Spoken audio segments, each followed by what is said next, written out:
Salut les amis, je viens vous partager quelque chose à ce qui concerne la gestion des erreurs en Excel.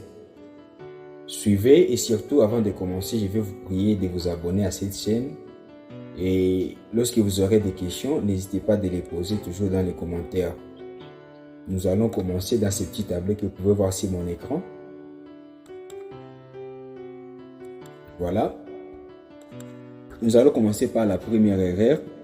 C'est l'erreur de division par 0. Ça arrive souvent quand vous cherchez à diviser quelque chose par 0. Vous voyez, par exemple, je vais agrandir pour que ça soit un peu grand. On fait de permettre à tout le monde de voir ce qui est sur mon écran. Allons-y. Ici, je peux vouloir calculer. Je vais prendre ces trucs ici. Je vais prendre les prix des boissons. Je vais chercher à les diviser par un certain nombre. Et je vais prendre est égal à ça. Je clique sur la cellule. Ça va me donner le nom de la cellule. Je les divise par l'élément qui doit être là. Quand je clique sur Entrée, ça me donne l'erreur de division par 0. Mais quand je mets quelque chose, par exemple, 34, vous voyez que ça prend directement 12,61 divisé par 34. Ce qui donne ceci. Mais quand la cellule est vide, c'est l'erreur de division par 0. Cette erreur de division par 0, ça arrive souvent quand vous voulez diviser quelque chose par 0, soit par une cellule vide. Maintenant, comment résoudre ce genre d'erreur? Pour résoudre l'erreur de division par 0, il y a des façons. Soit vous mettez quelque chose dans la cellule, soit vous utilisez une fonction conditionnelle comme par exemple, ici, avant de diviser, je vais utiliser la fonction si. J'ai dit si la cellule, là où c'est que je vais les diviseurs, si est égal à 0, je vais mettre quelque chose, comme par exemple, si c'est égal à 0, je vais donner un message. Je vais dire division impossible.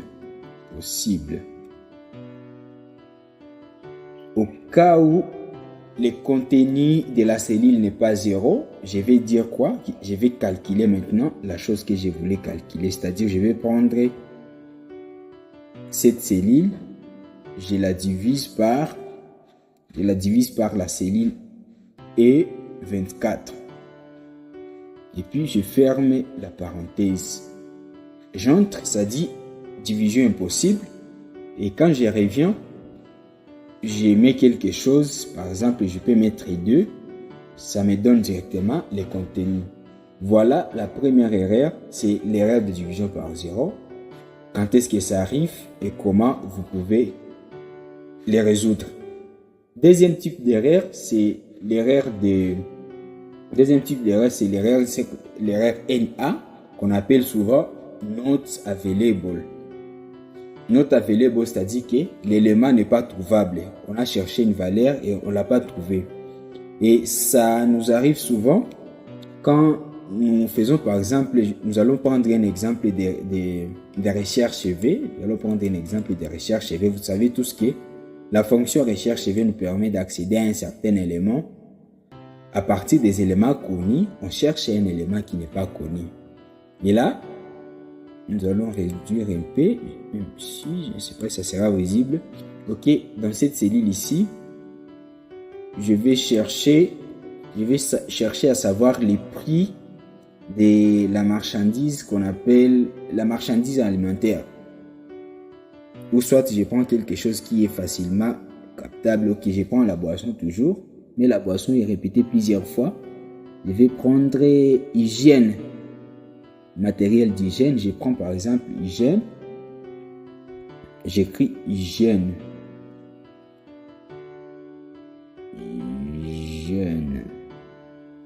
je vais chercher les prix des matériels d'hygiène. Pour le faire, je vais faire égal recherche V,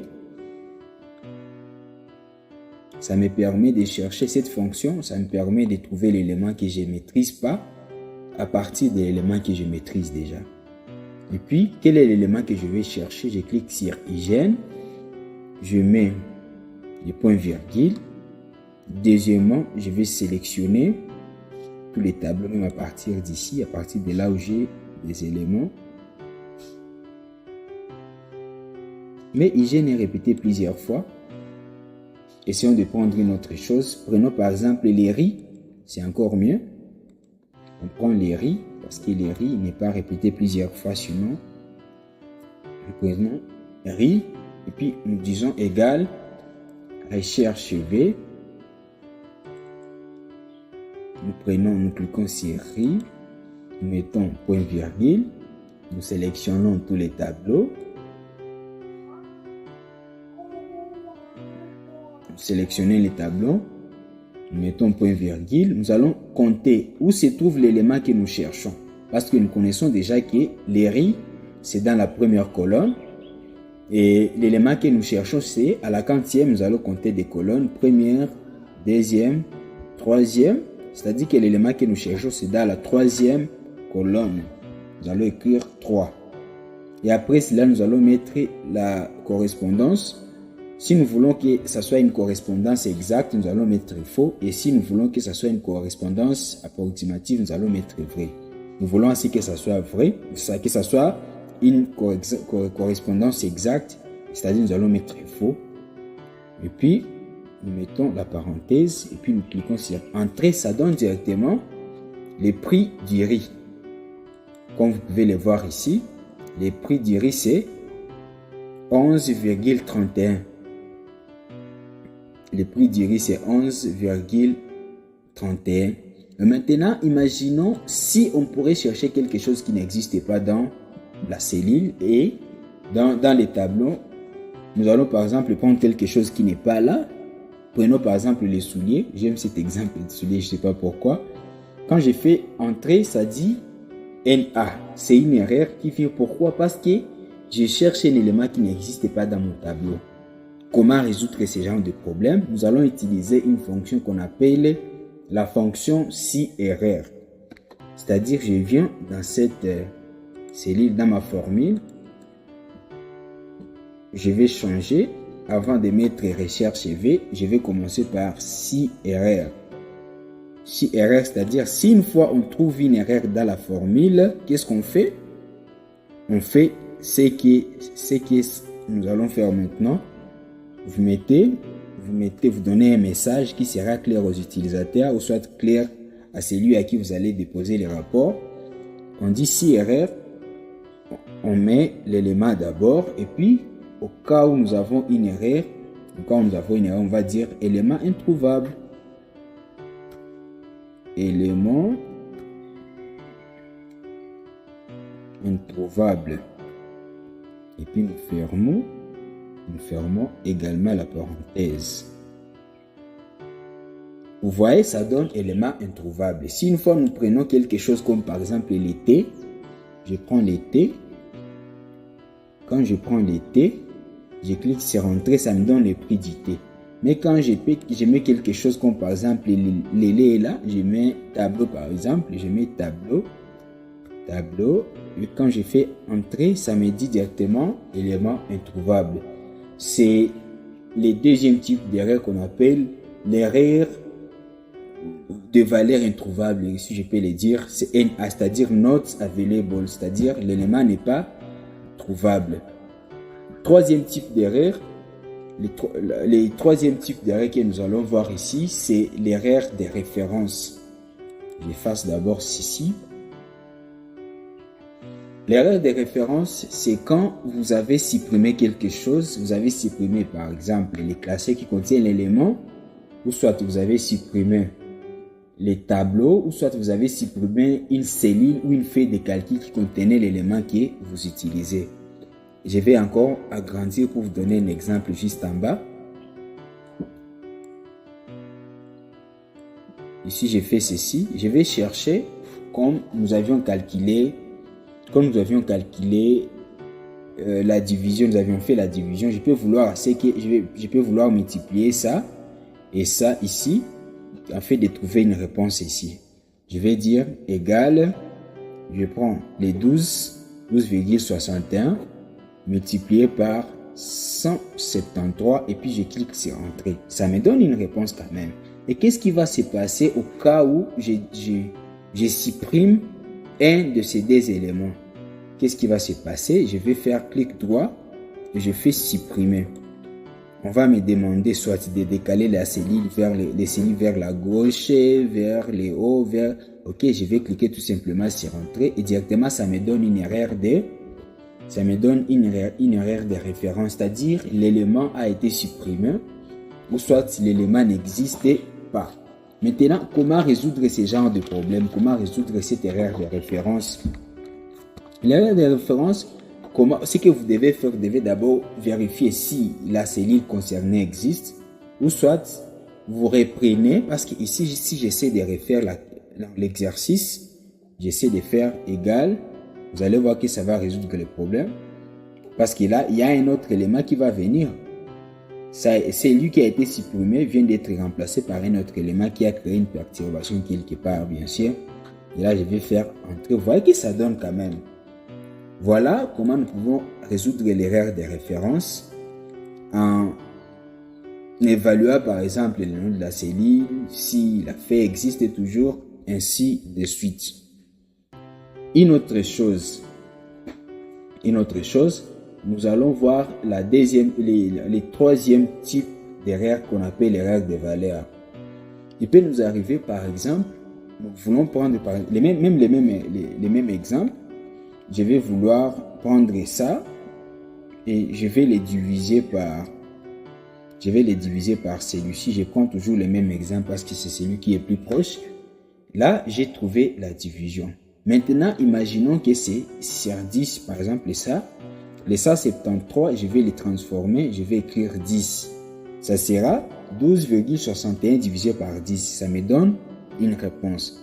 Maintenant, si une fois vous avez oublié, au lieu d'écrire 10, vous écrivez 1 et O, par exemple, ça donne l'erreur de valeur, c'est-à-dire la valeur qui a été utilisée n'est pas exacte, n'est pas une bonne valeur. C'est-à-dire nous sommes en train d'utiliser un mauvais type de données pour les calculs. Et là, il faut être vigilant parce que la meilleure façon de vérifier, c'est d'abord d'aller voir ou soit de revoir les éléments qui constituent la formule. Et une fois trouvé, vous réécrivez s'il y a possibilité. Vous réécrivez les données ou soit si vous avez quelque part où vous avez tiré ces informations, vous y revenez, vous copiez encore pour reprendre, pour avoir une meilleure réponse, bien sûr. Ça, c'est ce qu'on appelle l'erreur de valeur. C'est parce que nous étions en train de diviser un nombre divisé par un texte. C'est parce que quand vous mettez quelque chose comme ça, c'est considéré comme le texte. Là, ce n'est plus 10, mais c'est devenu 1 O. Il y a une autre forme d'erreur qu'on appelle l'erreur des noms. L'erreur des noms, c'est quand, par exemple, je vais faire la sommation. Je fais égal, somme. J'utilise la fonction somme. Et puis, je vais prendre par exemple ceci. Je vais sélectionner les éléments additionnés. Et puis, je fais entrer. Ça me donne la sommation de tous les éléments. J'ai déjà la sommation de tous les éléments. Maintenant, qu'est-ce que je peux faire ici? Si une fois j'ai mal écrit, je vous montre l'erreur qui peut nous arriver. Vous voyez, au lieu d'écrire somme, j'ai oublié de mettre et à la fin. Et puis j'écris, je clique sur entrée, ça me donne directement l'erreur de nom. C'est-à-dire le nom de la fonction a été mal écrit. Je crois que tout le monde a vu comment vous pouvez trouver l'erreur des noms. Vous avez mal écrit le nom de la fonction et puis quand vous cliquez sur entrée, ça donne autre chose.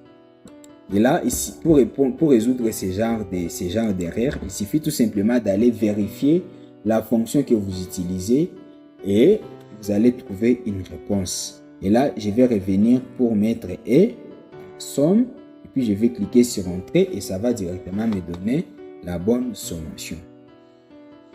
Une autre forme d'erreur, parce que nous en avons beaucoup, même si on n'aura pas le temps de les énumérer tous, il y en a assez. Mais parlons quand même de la dernière forme d'erreur, qui est l'erreur qui est de dièse, dièse, dièse, dièse. Donc, une répétition des dièses. Je vous donne l'exemple ici. Je vais réduire la taille, je vais réduire la largeur de cette colonne ici. Et puis, essayons de réduire. Vous voyez, les éléments, c'est-à-dire tout ce qui devient dièse ici, ce ne sont pas des erreurs de formule, mais ce sont des erreurs qui sont dues à une petitesse de la colonne. C'est-à-dire la colonne est trop petite de manière à ne pas convenir les résultats se trouvant dans la cellule. Et là, quand vous avez ce genre d'erreur, il suffit tout simplement de rentrer dans, là au-dessus, vous rentrez au-dessus, au milieu des deux colonnes, entre la colonne qui contient les éléments et une autre colonne à droite, vous glissez pour agrandir et puis vous allez voir les résultats qui se trouvent à l'intérieur, qui étaient cachés par l'erreur de dièse, dièse, dièse, dièse. Sinon, je vous remercie infiniment pour votre attention et je vous prie de vous abonner encore une fois si vous ne l'avez pas encore fait et aussi de partager, de liker, afin de nous encourager de continuer à vous partager ce genre de tutoriels. Ok, bye, je vous remercie.